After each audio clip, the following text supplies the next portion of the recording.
In note 6.5 day 1, example 4, we're going to build the graph of the cotangent function using relations from the unit circle, just like we've done for tangent and sine and cosine. So to begin with, remember that cotangent x in terms of the quotient identity is equal to cosine x over sine x.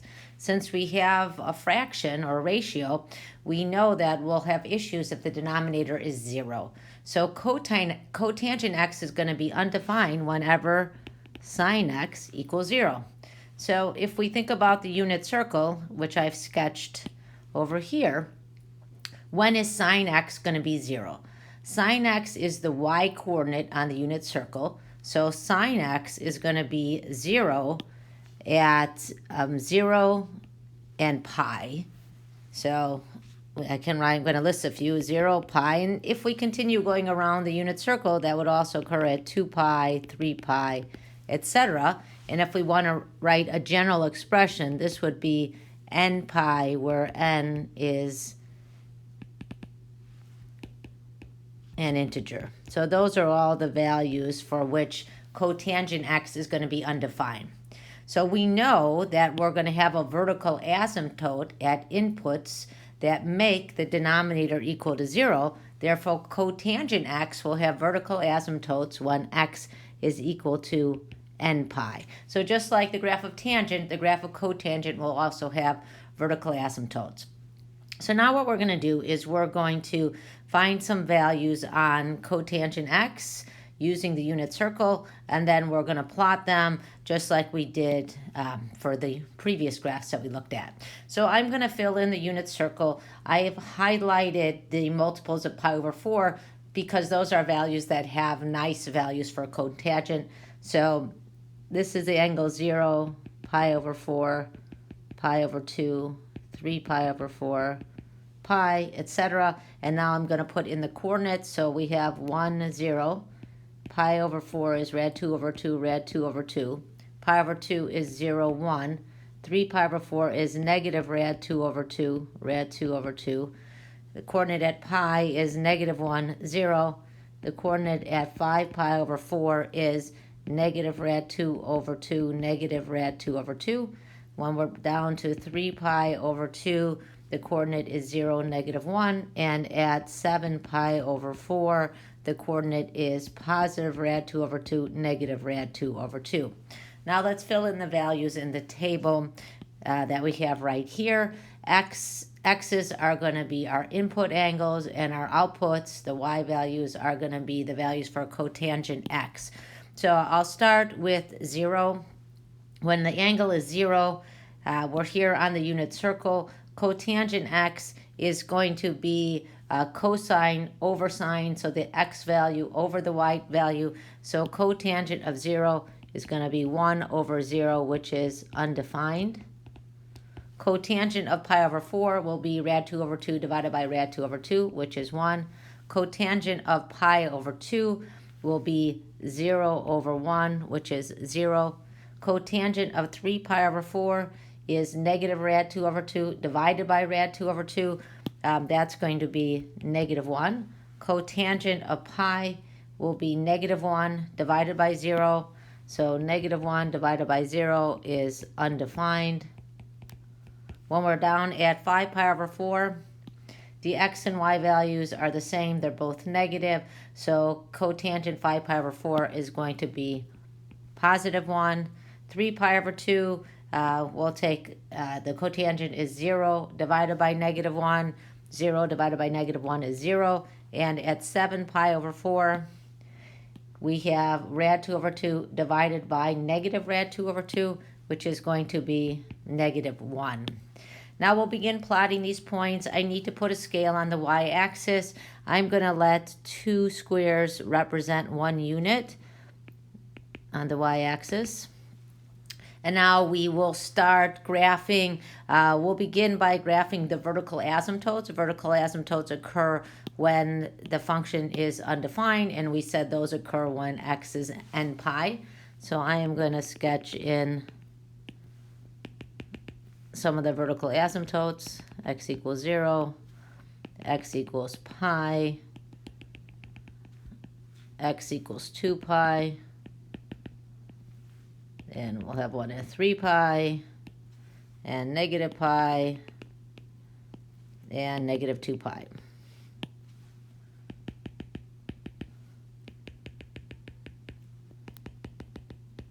And now we'll start plotting some of these points. So we've got the point at 0, undefined, that's our vertical asymptote. Our next point is pi over 4, 1. So at pi over 4, it's at 1. The next point is pi over 2, 0. So we'll plot pi over 2, 0. And then the next point that we have is 3 pi over 4, negative 1. So 3 pi over 4, negative 1. And now we will connect these with a nice smooth curve, having the graph approach the vertical asymptotes but never touch them. And I'll continue on. We had a point at pi is the vertical asymptote, 5 pi over 4, 1. 3 pi over 2, 0. 7 pi over 4, negative 1. That's the second cycle.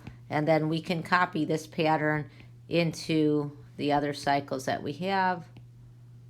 So I copied it between 2 pi and 3 pi. I can copy it between 0 and negative pi. And even into the last cycle that we have. And that's the graph of y equals cotangent x.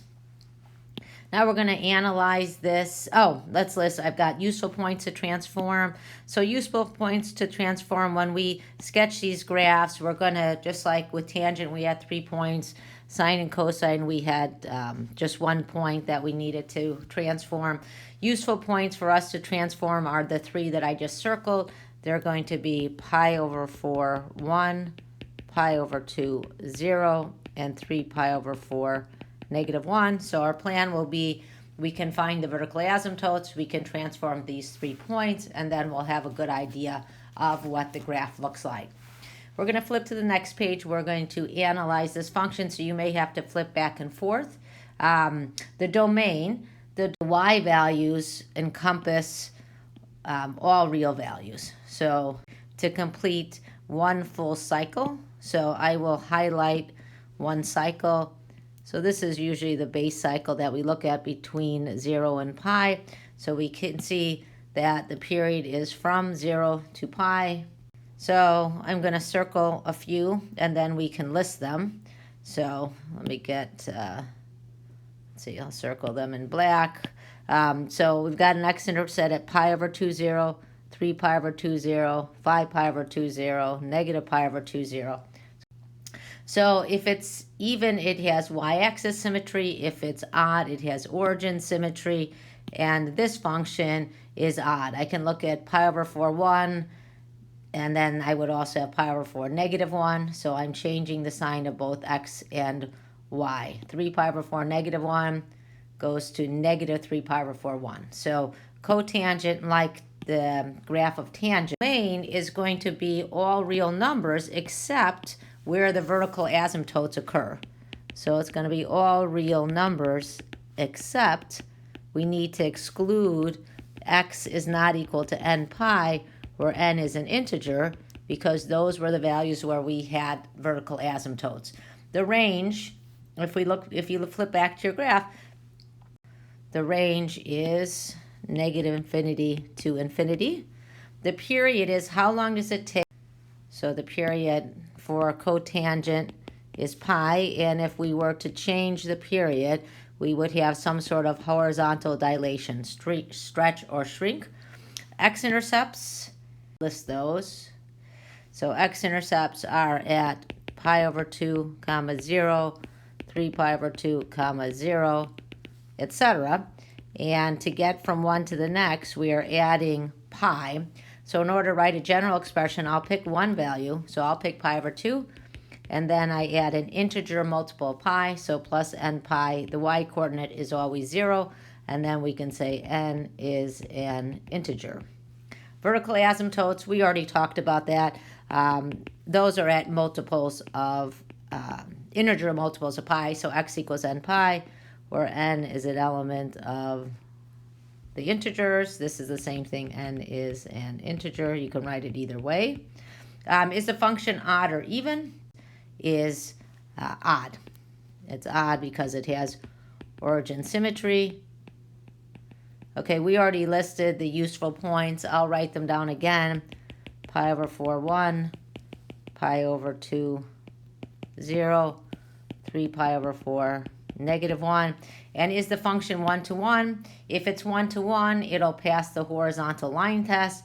And clearly, this graph for cotangent does not pass the horizontal line test. So no, because it fails the horizontal line test. For cotangent function, let's talk a bit about how to find the vertical asymptotes. So a general cotangent function is going to be of the form y equals a times the cotangent of the quantity bx minus c plus d. So for the parent function, we know that vertical asymptotes occurred at multiples of pi.